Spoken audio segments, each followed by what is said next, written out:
Okay. Ah. Okay.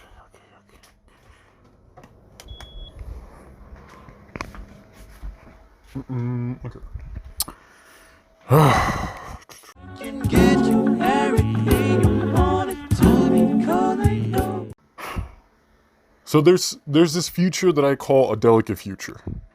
And it's a future that's full of fantasies, of just things that will never happen. Straight up, it's things that will never happen. It's things that we want to happen, but things that probably won't happen. Not to us, not to society, not to anybody else. It's this idea that this is how life should be for me, you know? And that's how I see it because that's how I experienced it, you know? That's how I saw a lot of people in my life, you know? In high school is just I wanted to be like this. And when it wasn't, I got disappointed. I got sad. And I got depressed. Because I put myself in a position where I'm striving for this impossible future and I am putting myself, the people around me, and in this future that's never going to happen. And as someone said, and I love what they said because it's really interesting how they say it, am I putting people in archetypes? And I'm seeing myself as the hero of a story or like the hero of the world. And to tell you the truth, yes, I did. Yes, I did. I realized that I had uh, narcissistic tendencies. I knew I was egotistical. I knew I saw myself as a god when I was in high school, especially that I discovered atheism. And I saw myself as someone above religion, above these sheeple. And then I saw this future where I'm like, I can be whatever I want, and people have to do whatever. And that's how I saw it, you know? And that's how I treated people for a while. It's just I put them in this box that you're supposed to be like this. And if you're not like this, then you're the problem. Then all you're doing is living in a fantasy. And that's what I was doing. I was putting people in archetypes. And if they didn't do what I felt, you know, because I was spoiled. And if I didn't do what I felt like they were supposed to do, then I get mad, I get upset. And that's how it was. And slowly but surely, you know, I learned to kind of let that go. But a lot of people do that. A lot of people they mix up this fantasy with reality, and they live in the future. Like they're striving for that future, and they ignore anything right here. Because I know I did, and people still do that. We all do. We and it's not even like we're doing it to be bad, because like the human mind is very complicated.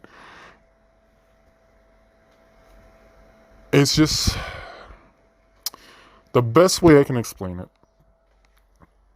is just that we we want something so bad. We want something that we feel like we deserve, especially after we've done so much to get it, and that to not have it just shows me that no matter how hard you work for something, no matter how good of a person you are, you're not gonna get what you want.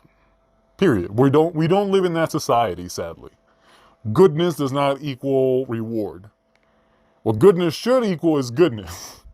And that's what I learned. I learned to just be good for goodness sake. But back then, no, I was striving for this fantasy, you know? This fantasy of me being with two women at the same time. And at first, I thought that's what it was. I thought it was just a fantasy of like, oh, I'm a guy and I want two women at the same time. But as like years progress, it's like, no, I found out what polyamorous was. I learned more about the terms. I learned more about who I am and what I want.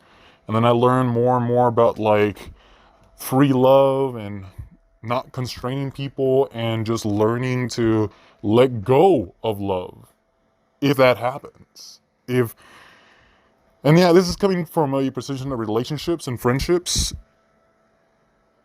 Yeah, like if you have a future with someone and you want them to act a certain way, And I'm not saying like they're toxic and you want them to be better. That's valid. That's true. If you're a toxic person and, and your partner is trying to tell you stop being more toxic, they're not trying to do something bad to you. They're trying to do something good to you. They're trying to better yourself. And that's what happened to me, you know, my best friend bettered me.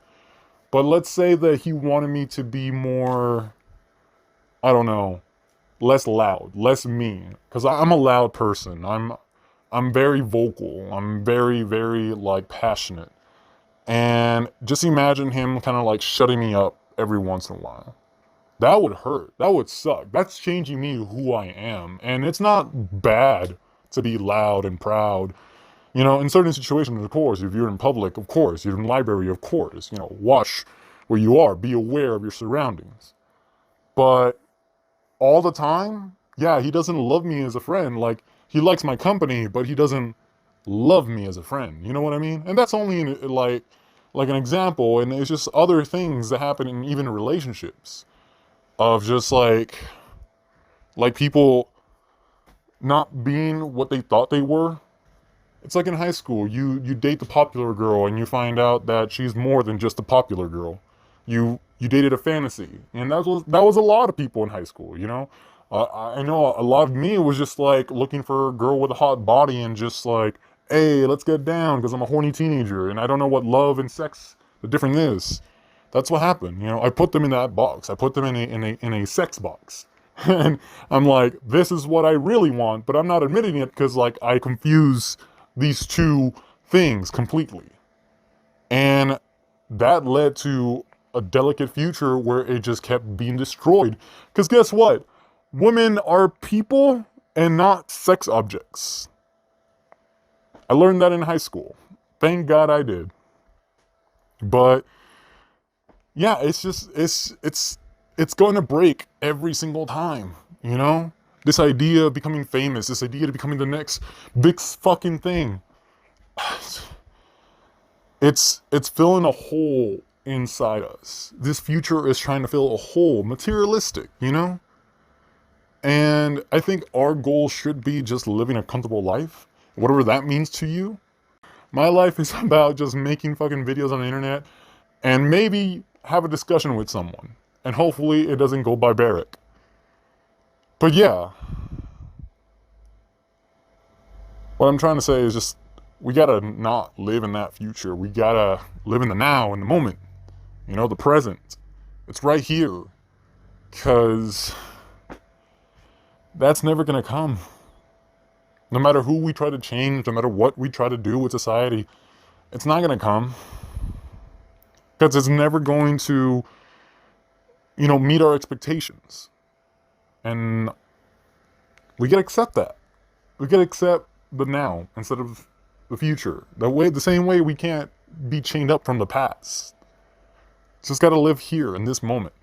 Again, nothing bad to look in the past for lessons or for events that will happen again right now in this moment, because now we know better. We realize better, you know? Our heart's stronger because of the shit that we went through. But we also can't be looking too much in the future, because then we'll,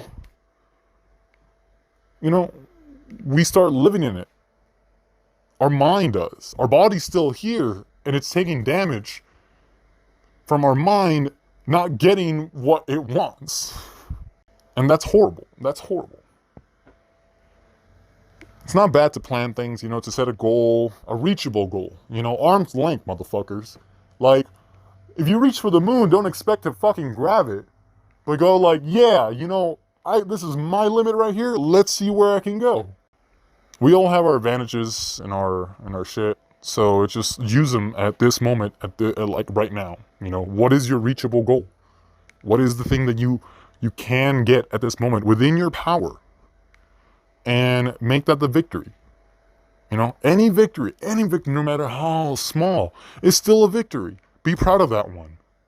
And don't think of like what you should have done or what you want to do, because that's not, you're just setting yourself up for failure. Simple as that. So anytime that happens, anytime you think about the future, you think about like, this is how it should have been, just like, I want you to Picture a chalkboard. Just like, hey, now let's see it go combs in circle. Why use a chalkboard? Picture a fucking chalkboard and then just blank out the fucking image. Just go poof. You know, it's just a mental exercise. It might work for everybody. It might work for none. But it's worked for me. So it might work for you. But yeah, do little mental exercises as well, and just like not looking too much in the past, not looking too much in the future, just like right here, you know? You're right here, right now. You feel yourself right now. You're breathing, you're living. Right now, just look around and see what you can do. What is something you want to do right now that you can do? Do. So much do's. Alright. Yeah, I guess that's my point. I can't think of anything else to say without fucking blabbering on for no reason. Yeah. Yeah.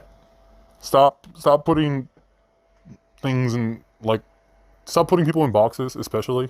Like, that's the thing. That's the one that gets me a lot, because, like, I feel like a lot of people have these expectations for others, and when they don't meet them, they get hugely disappointed, and then they're like, I thought I loved you. You know, that's the thing. You do. You just fell in love with this fucking image. And that's not fair to them. So, yeah, don't control people. Don't control life. It's uncontrollable. It's gonna happen. You just gotta maneuver it, you know? You're on a boat, on the ocean.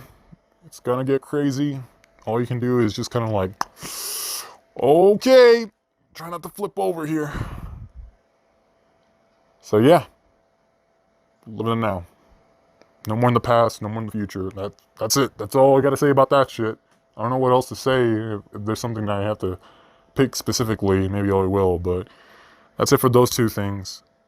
I'll go into detail if someone asks me. Maybe. I don't know. Like I said, words just come out.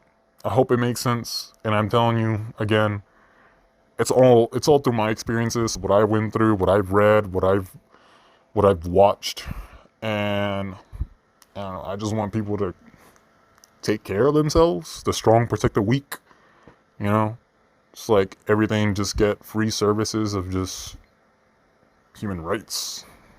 That's just me. That's a fantasy I want to live in. Anyway, take care. Remember to learn something every day, and then talk about it. We'll see you next time.